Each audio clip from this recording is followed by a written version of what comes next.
आज हम एक ऐसी किताब पे बात करने वाले हैं जिसने दुनिया भर में लाखों लोगों की पैसे को लेकर सोच ही बदल दी। Rich dad poor dad. हाँ, और इसकी शुरुआत ही बहुत दिलचस्प है। लेखक रॉबर्ट कियोसाकी बताते हैं कि उनके दो पिता थे। हाँ, ये सेटअप ही बहुत अनोखा है। एक उनके अपने पिता जो बहुत पढ़े लिखे थे, जिन्हें वो पुअर डैड कहते हैं। और दूसरे दूसरे उनके दोस्त के पिता थे, जो मुश्किल से 8वीं पास थे, लेकिन हवाई के सबसे अमीर लोगों में से एक बने। वो थे उनके रिच डैड। और दोनों की सलाह में जमीन आसमान का फर्क था।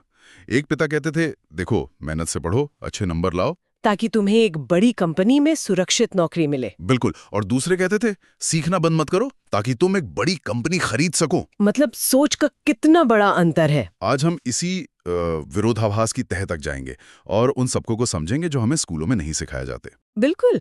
और इस पूरी पड़ताल का मकसद यही समझना है कि अमीर लोग अपने बच्चों को पैसे के बारे में ऐसा क्या सिखाते हैं जो मतलब गरीब और मध्यम वर्ग के लोग नहीं सिखा पाते। और ये सब घर पे सिखाया जाता है, डिनर टेबल पर, स्कूल में नहीं। हाँ, ये फॉर्मल एजुकेशन से ज्यादा एक फाइनेंशियल माइंडसेट की बात है। तो चलिए सबसे पहले उस जाल को समझते हैं जिसमें किताब के अनुसार ज्यादातर लोग फंसे हुए हैं। चूहा दौड़ या द रैट रेस। हाँ, ये नाम सुनने में ही थका देने वाला लगता है। ये है क्या? तो ये कहानी है एक औसत पढ़े लिखे मेहनती इंसान की। बच्चा पैदा होता है, स्कूल जाता है, अच्छे नंबर लाता है, हाँ, किसी अच्छे कॉलेज से ग्रेजुएट होता है और एक आप कह सकते हैं सुरक्षित स्टेबल नौकरी ढूंढता है। वही रास्ता जो समाज हमें बताता है कि सही रास्ता है। एग्जैक्टली। और फिर असली कहानी शुरू होती है। पैसा कमाना शुरू करता है, क्रेडिट कार्ड आते हैं, शॉपिंग शुरू हो जाती है, इतने हैं कार, नए गैजेट्स, छुट्टियां, और फिर बच्चे हो जाते हैं। और बच्चों के साथ खर्चे भी रॉकेट की तरह बढ़ जाते हैं। हाँ, और अब पति पत्नी और भी ज्यादा मेहनत करते हैं ताकि प्रमोशन मिले या सैलरी हाइक हो जाए। उन्हें लगता है कि ज्यादा पैसा उनकी सारी समस्याओं को हल कर देगा। लेकिन यहाँ एक पेच है। क्या? बढ़ी हुई सैलरी के साथ टैक्स भी बढ़ जाता है। बड़े घर का property tax, social security tax. और वो हैरान होते हैं कि इतना पैसा कमाकर भी आखिर जाता कहाँ है। और फिर बच्चों के कॉलेज की फीस और अपने रिटायरमेंट की चिंता सताने लगती है। और यही चक्र पीढ़ी दर पीढ़ी चलता रहता है।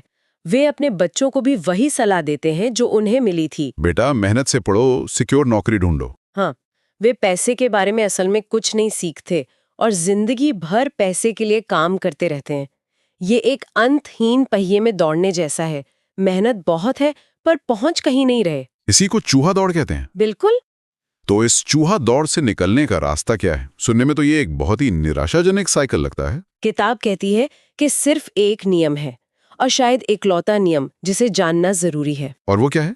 नियम नंबर 1, आपको संपत्ति यानी एसेट्स और दायित्व यानी लाइबिलिटीज का अंतर पता होना चाहिए और हमेशा संपत्ति ही खरीदनी चाहिए। बस इतना ही? अमीर बनने के लिए बस इतना ही जानना जरूरी है।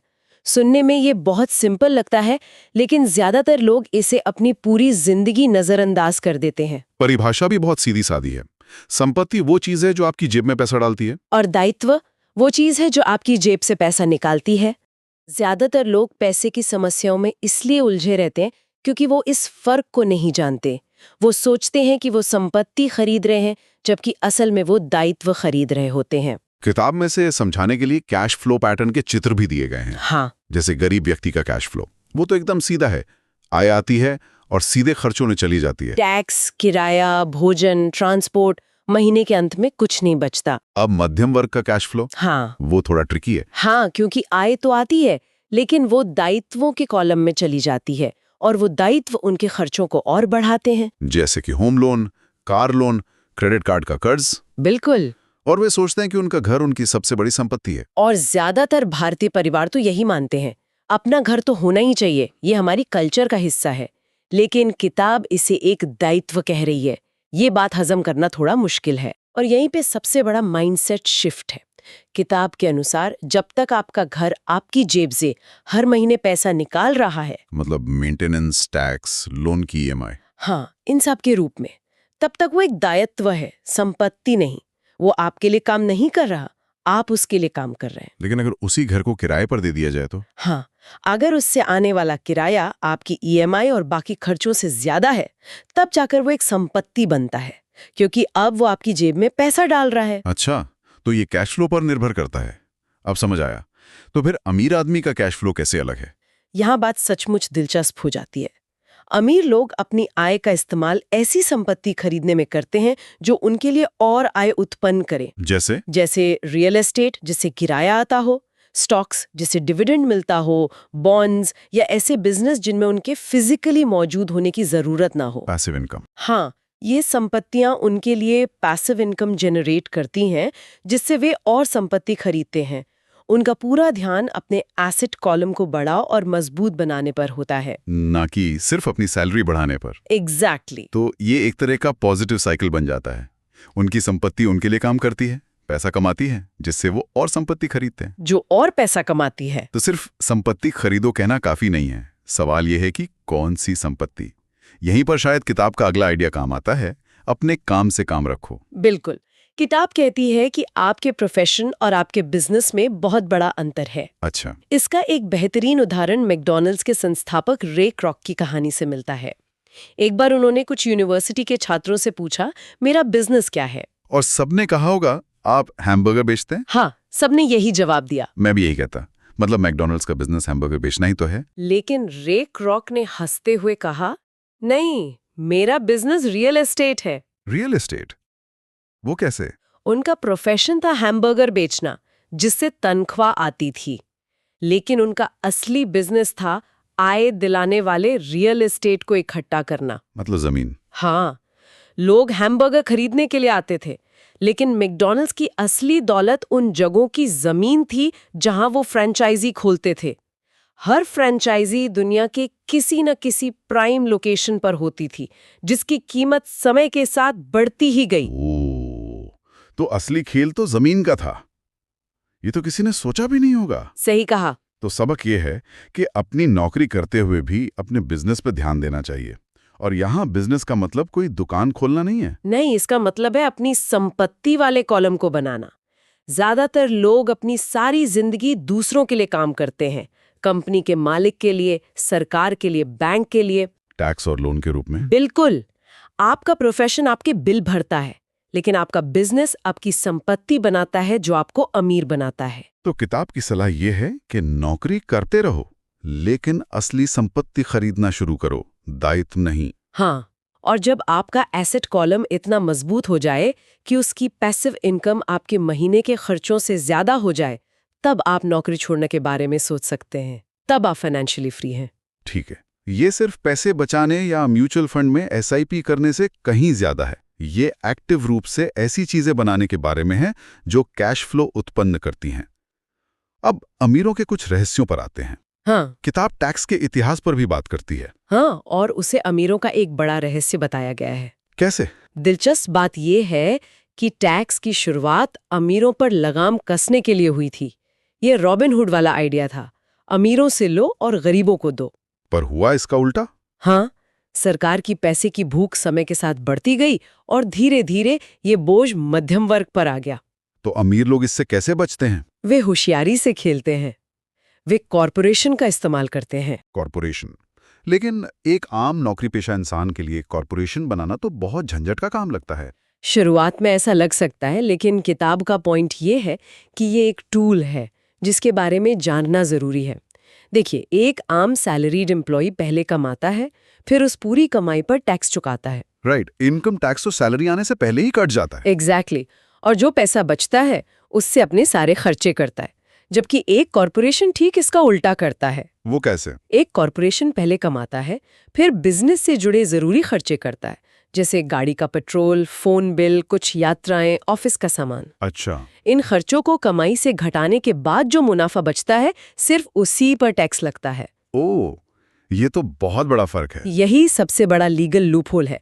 छुट्टियां बोर्ड मीटिंग बन जाती हैं, कार और स्वास्थ्य बीमा कंपनी के खर्चे बन जाते हैं। और एक और विचार है, अमीर पैसे का आविष्कार करते हैं।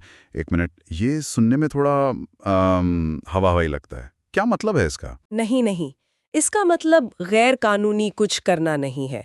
इसका मतलब है अपनी फाइनेंशियल IQ का इस्तेमाल करना। ये सिर्फ नॉलेज इकट्ठा करना नहीं है, बल्कि गट्स, क्रिएटिविटी और कैलकुलेटेड रिस्क लेने की एबिलिटी है। एक अलग माइंडसेट। हाँ, जैसे जब बाजार नीचे जाता है तो ज्यादातर लोग डरकर अपनी संपत्ति बेच देते हैं, लेकिन वित्तीय रूप से बुद्धिमान व्यक्ति इसे एक अपॉर्चुनिटी के रूप में देखता है। वो उस समय खरीदते हैं जब दूसरे बेच रहे होते हैं। बिल्कुल, वे अपने दिमाग से अवसर पैदा करते हैं।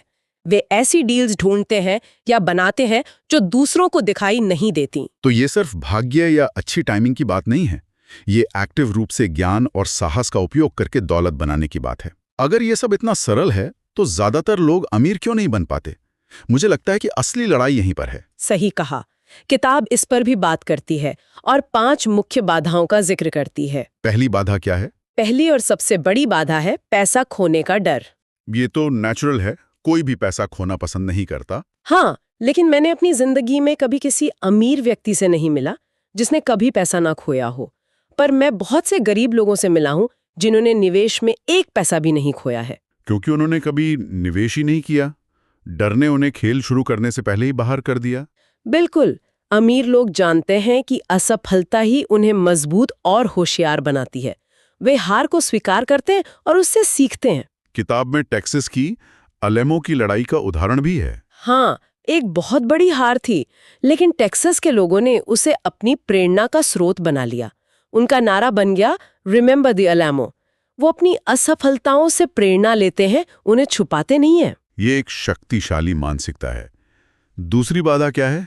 संदेह और आलोचना, जिसे किताब चिकन लिटिल कहती है, जो हमेशा चिल्लाता रहता है कि आसमान गिर रहा है। मतलब नेगेटिविटी। हाँ, लोग अक्सर विश्लेषण करने के बजाय आलोचना करते हैं। जैसे कोई रियल एस्टेट में निवेश की बात करे तो तुरंत कहेंगे, लेकिन मुझे टॉयलेट ठीक नहीं करना, या अगर किराएदार ने किराया नहीं दिया तो। वो मुख्य लक्ष्य यानी वित्तीय स्वतंत्रता को भूलकर छोटी छोटी समस्याओं पर फोकस करते हैं और खुद को आगे बढ़ने से रोक लेते हैं। ये एनालिसिस पैरालिसिस जैसा लगता है। और बाकी 3 बाधाएं? तीसरी है आलस्य, और ये अक्सर व्यस्तता के रूप में छिपा होता है। लोग काम में, बच्चों की देखभाल में या टीवी देखने में इतने बिजी रहते हैं कि वे अपनी दौलत या स्वास्थ्य की देखभाल करने के लिए समय ही नहीं निकालते। बिल्कुल। चौथी है बुरी आदतें। ये बात तो बहुत गहरी है। हमारी जिंदगी हमारी आदतों का ही तो नतीजा है। और किताब एक आदत पर खास जोर देती है, पहले खुद को भुगतान करना। पे योरसेल्फ फर्स्ट। हाँ, ज्यादातर लोग पहले मकान मालिक को, सरकार को, क्रेडिट कार्ड कंपनी को भुगतान करते हैं। अगर महीने के आखिर में कुछ बचता है तो वे खुद को भुगतान करते हैं, मतलब बचत या निवेश करते हैं। एक मिनट, ये पहले खुद को भुगतान करो वाली बात सुनने में तो अच्छी लगती है, पर प्रैक्टिकल नहीं लगती। अगर मैंने सैलरी आते ही उसे निवेश कर दिया तो महीने के अंत में बिल कौन चुकाएगा? ये तो बहुत ज्यादा प्रेशर बना देगा। और किताब के अनुसार यही तो इसका मकसद है। अच्छा। कियोसाकी कहते हैं कि ये प्रेशर आपको ज्यादा क्रिएटिव बनाता है। ये आपको आय का कोई दूसरा जरिया खोजने के लिए मजबूर करता है। ये एक तरह का गुड प्रेशर है। हाँ, जो आपको सिर्फ अपनी तनख्वाह पर निर्भर रहने से रोकता है। जबकि अगर आप पहले बिल भरते हैं तो आपके पास खुद के लिए कुछ नहीं बचता और कोई प्रेशर भी नहीं होता कि आप कुछ और करें। वाह, ये तो सोचने का बिल्कुल उल्टा तरीका है। और 5वीं और आखिरी बाधा? 5वीं बाधा है अहंकार, एरोगेंस। अच्छा। अहंकार असल में अज्ञान और जानकारी की कमी का एक मिश्रण है। जब कोई किसी विषय में अज्ञानी होता है तो वो अक्सर अहंकार का मुखौटा पहन लेता है, ये दिखाने के लिए कि वो सब जानता है। बिल्कुल। अगर आप नहीं जानते कि कोई चीज कैसे काम करती है तो उसे स्वीकार करें और उस क्षेत्र में किसी एक्सपर्ट को ढूंढें या उस पर कोई किताब पढ़ें। ये कहना कि मुझे नहीं पता एक बुद्धिमान व्यक्ति की निशानी है। तो अगर मैं इन सब बातों को जोड़कर देखूं तो असल में सबक ये नहीं है कि अमीर बनो, सबक ये है कि एक बिजनेसमैन की तरह सोचो, भले ही आप नौकरी पेशा हो। आपने बिल्कुल सही सार निकाला है। अपनी जिंदगी को एक बिजनेस की तरह देखो जिसका लक्ष्य मुनाफा कमाना है, यानी कैश फ्लो जनरेट करना। हाँ, ये एक मानसिकता का बदलाव है। सुरक्षित नौकरी की तलाश करने के बजाय संपत्ति बनाने पर ध्यान केंद्रित करना, असफलता से डरने के बजाय उससे सीखना, और अपनी सबसे बड़ी संपत्ति अपने दिमाग में लगातार निवेश करना। फाइनेंशियल लिटरेसी कोई ऐसी चीज नहीं है जो आप एक बार सीखते हैं और फिर खत्म हो जाती है। या एक कंटिन्यूअस प्रोसेस है। बिल्कुल, बाजार बदलते हैं, नियम बदलते हैं, आपको भी सीखते रहना होगा। अंत में एक विचार जिसके साथ हम आज की चर्चा समाप्त कर सकते हैं। किताब में दौलत की एक बहुत ही व्यवहारिक परिभाषा दी गई है। हाँ, जो बकमिंस्टर फुलर से ली गई है। परिभाषा है, दौलत किसी आदमी की वह योग्यता है जिसके सहारे वह आगे आने वाले इतने दिनों तक जिंदा रह सकता है। यानी अगर आज काम करना बंद कर दिया जाए तो कोई कितने समय तक जिंदा रह सकता है? इस पैमाने पर किसी की वित्तीय स्थिति कैसे दिखती है, यह सोचने के लिए एक दिलचस्प सवाल है।